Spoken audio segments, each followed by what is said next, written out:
நண்பர்கள் அனைவருக்கும் வணக்கம். Smart audios Tiruppur. நம்ம சேனலை பார்த்துக்கிட்டு இருக்கிற எல்லாருக்குமே ஹேப்பி நியூ இயர். இந்த வீடியோவில் நாம் பார்க்க போகிறது ஒரு 7.1 ஆம்ப்ளிஃபையர். இது ஒரிஜினல் 7.1 கிடையாது. 5.1 ஆம்ப்ளிஃபையர்லேயே அடிஷ்னலாக 2 சேனல் ஆட் பண்ணி 3D சரவுண்டாக ஒர்க் ஆகிற மாதிரி அசம்பிள் பண்ணியிருக்கிறோம். Front left right, surround left right, back surround left right. Back surround left right பார்த்துட்டிங்கன்னா 3D சரவுண்டாக ஒர்க் ஆகிற மாதிரி போட்டிருக்கோம். ஃப்ரண்ட்டில் பார்த்துட்டிங்கன்னா அக்ரிலிக் பேனல் யூஸ் பண்ணியிருக்கிறோம். இதோட இன்டீரியரில் பார்த்துட்டிங்கன்னா 7 சேனலுக்காக சக்தி பிராண்டோட டிரான்சிஸ்டர் பவர் ஆம்ப் யூஸ் பண்ணியிருக்கோம்.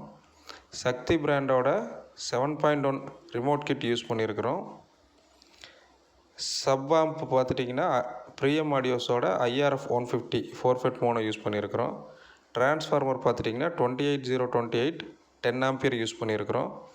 Speaker protection board ultra digital பிராண்டோட 8 channel speaker protection board use பண்ணியிருக்கிறோம். எக்ஸ்ட்ரா சப்பு ஃப்ரீ பார்த்துட்டிங்கன்னா ஜெம்டெக் பிராண்டோட சப்பு ஃப்ரீ போர்டு யூஸ் பண்ணியிருக்கிறோம்.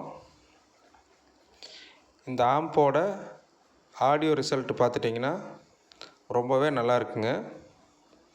படம் பார்க்குறதுக்கும் பாட்டு கேட்குறதுக்கும் ரெண்டுக்குமே இந்த ஆம்ப் ரொம்ப நல்ல ஆடியோ குவாலிட்டியில் நல்லாவே இருக்குது. பட்ஜெட் வைஸ் பார்த்துட்டிங்கனாலும் ஒரு கம்மியான பட்ஜெட்டு தான். இதில் பார்த்துட்டிங்கன்னா அடிஷ்னலாக எந்த ஒரு டீகோடருமே யூஸ் பண்ணலை. 7.1 வேணும்னு நினைக்கிறவங்க இந்த மாதிரி சக்தியில் 7.1 ரிமோட் கிட் ட்ரை பண்ணி பாருங்கள். ரொம்பவே நல்லாயிருக்கு. Thank you friends. வீடியோ பார்க்குற அனைவருக்கும் நன்றி.